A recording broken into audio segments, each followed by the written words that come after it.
Hi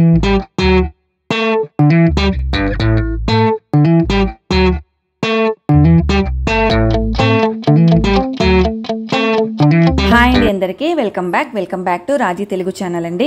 అందరూ ఎలా ఉన్నారండి? సో మన ఛానల్కి ఎవరైతే సబ్స్క్రైబ్ చేసుకున్నారో వాళ్ళందరికీ కూడా స్పెషల్గా థ్యాంక్ యూ అండి.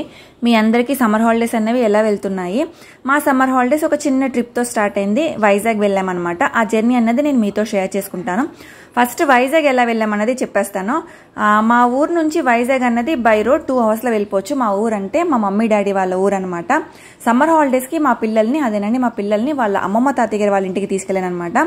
అక్కడ నుంచి మా మమ్మీ డాడీ వాళ్ళ ఊరు నుంచి వైజాగ్ అనేది బై రోడ్ 2 అవర్స్లో మనం చేరుకోవచ్చు. మేము వైజాగ్ వెళ్ళిన వెంటనే ఫస్ట్ చూసింది లక్ష్మీనరసింహస్వామి గుడి. ఎంత బాగుందో, చాలా ప్రశాంతంగా ఉందండి. సమ్మర్ టైం కదా, రష్గా ఉంటుందేమో అని ఎక్స్పెక్ట్ చేసాము, కానీ అంత రష్ లేదనమాట. ఖాళీగానే ఉంది. 2-3 సార్లు దర్శనం అయితే చేసుకున్నాము. చాలా పీస్ఫుల్గా, చాలా ప్రశాంతంగా ఉంది. మా ఊరు పక్కనే అన్న మాటే కానీ నేను ఎప్పుడు వెళ్ళింది లేదు. ఈ గుడికి నేను ఫస్ట్ టైం వెళ్ళాను అనమాట. మా డాడీ ఇప్పుడే మమ్మల్ని తీసుకెళ్లారు. మా చిన్నప్పుడు అలాగే ఉండేది. పెద్ద సమ్మర్ హాలిడేస్ అన్నవి ఆ ట్రిప్ ఈ ట్రిప్ ఏం ఉండేది కాదు. ఇప్పుడే సమ్మర్ హాలిడేస్ వస్తే చాలు ట్రిప్ టూర్ అని చెప్పేసి పిల్లలు కానీ అందరూ వెళ్తున్నారనమాట. నెక్స్ట్ ఏమో మేము కైలాసగిరికి వెళ్ళాము. అక్కడ పైన టాయ్ ట్రైన్ అనేది ఉన్నదనమాట అండి. పిల్లల కోసమని ఎక్కాము ఆ టాయ్ ట్రైన్. ఆ మౌంటైన్ చుట్టూ తిరుగుతుంది. అలా తిరుగుతుంటే ఆ ట్రైన్ అన్నది ఆ పైనుంచి వ్యూ చూస్తుంటే వైజాగ్ సిటీ మొత్తం కనిపిస్తుంది అనమాట. అంత బ్యూటిఫుల్గా ఉంది. మొత్తం సిటీ మొత్తం కనిపిస్తుంది, బీచ్ మొత్తం కనిపిస్తుంది. చాలా అందంగా ఉంది. ఆ సిటీ అన్నది ఎలా కనిపిస్తుందో చూసారా పైనుంచి వ్యూ అన్నది, ఆ కైలాసగిరి పైనుంచి. మా చిన్నప్పుడైతే మమ్మల్ని మా డాడీ పెద్దగా సమ్మర్ హాలిడేస్కి ఎక్కడికి ఏం తీసుకెళ్లేవారు కాదు. చాలా సింపుల్గా వెళ్ళిపోయేవి సమ్మర్ హాలిడేస్ అన్నవి. ఒకటి వెళ్తే మా పెద్దమ్మ వాళ్ళ ఇంటికి, మా మామయ్య వాళ్ళ ఇంటికి చెన్నై వచ్చేవాళ్ళం అనమాట. మా మామయ్య వాళ్ళు, మా పెద్దమ్మ వాళ్ళు, మా అమ్మమ్మ వాళ్ళు గట్ట చెన్నైలోనే ఉండేవారు. సో అక్కడికి వచ్చేవాళ్ళం. చెన్నైకి వచ్చేదాన్ని సమ్మర్ హాలిడేస్కి.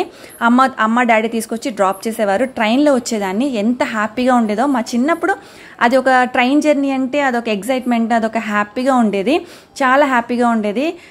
చెన్నైకి వచ్చి ఉండడం సమ్మర్ హాలిడేస్కి చాలా హ్యాపీగా ఉండేది అనమాట.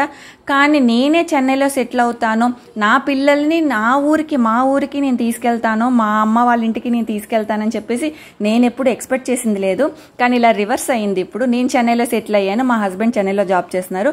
మా పిల్లల్ని వచ్చి వాళ్ళ అమ్మమ్మ తాతయ్య గారి వాళ్ళ ఇంటికి నేను తీసుకెళ్తే మా డాడీ ఏమో మమ్మల్ని ఇలాగా ట్రిప్ అన్నది వైజాగ్ అనేది తీసుకెళ్లారనమాట.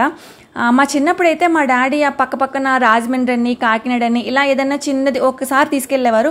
అదే చాలా హ్యాపీగా ఉండేది నిజంగా. కానీ ఆ చిన్న లైఫే, ఆ సింపుల్గా ఉండే లైఫే ఎంతో హాయిగా మనసుకు ప్రశాంతంగా ఉండేది. ఇప్పుడున్న పిల్లలకి ఎంత చేస్తున్నా, ఏం చేస్తున్నా అసలు సాటిస్ఫై అవ్వడం లేదు. ఒకవేళ ఈ జనరేషన్ ఇలా ఉన్నారేమో తెలియదు కానీ. సో వైజాగ్ వెళ్ళాక బీచ్ చూడకపోతే ఎలా చెప్పండి? బీచ్ అయితే చాలా అందంగా ఉంది. ఈ చివరి నుంచి ఆ చివరి వరకు కూడా బీచ్ ఫస్ట్ నుంచి లాస్ట్ వరకు కూడా చాలా పార్క్స్ అన్నవి ఉన్నాయన్నమాట పిల్లలు ఆడుకోవడానికి అన్నది. సో నైట్లో అయితే ఈ బీచ్ లుక్ అన్నది, వ్యూ అన్నది చాలా అందంగా ఉంటుంది. ఫుల్ లైటింగ్స్తో, ఈ పార్క్స్తో, పిల్లలు ఆడుకోవడంతో, స్ట్రీట్ ఫుడ్స్తో చాలా బాగుంటుంది. సో వైజాగ్ వెళ్ళాక అందరూ కూడా తప్పక చూడవలసింది శ్రీ కనకమహాలక్ష్మి గుడి అండి.